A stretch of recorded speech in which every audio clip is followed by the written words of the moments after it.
Roger, congratulations. Steve put up a spirited fight today, but how happy are you to come through in 2 tiebreak sets? Yeah, I thought it was a really tough match. Steve served very well. Conditions were playing fast. I mean, here in the desert, it's been really warm. So for that matter, I think the ball's flying a lot and it's hard to control the ball if you just touch it. You have to really go after it, but it's hard when somebody serves big. So I think I struggled for a long time. He did the same on my serve, and that's why we ended up in two breakers. And I think I just had a little bit more than he did. I good energy. I served well when I had to, and and I think that was maybe the difference today. The big one coming up next tomorrow against Rafa. This must be the earliest you guys have met in a tournament for a long, long time. How much are you looking forward to that match? I'm very much looking forward to it, especially on the back of the Australian Open. So I think it's very exciting to play here in the United States. There was still big excitement about that we actually played against each other in the first Grand Slam of the year, because it came as a big surprise for both of us, but I think also for the tennis world that we both made the finals.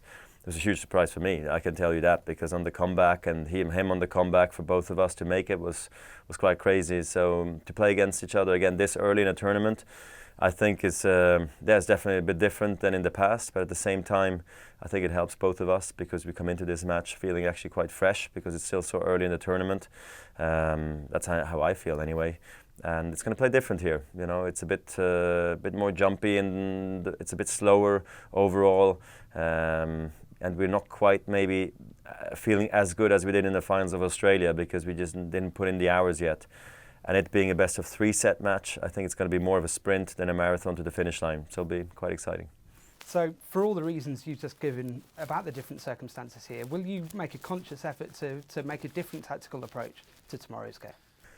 A little bit, maybe you have different options, but then again you can't tinker around too much because otherwise you're down a set and a break and you're like, okay, that was a good idea, but it didn't work out and the match is over. So you have to be very careful of how you start the match. I think like usual, it just starts with the serve, trying to protect that as much as possible. And then on the return, honestly, I think it does pay off to go for it, and Rafa and both of us, me too, started super aggressive in Australia, so I think we can expect something similar again tomorrow. Well, best of luck tomorrow. Thank you.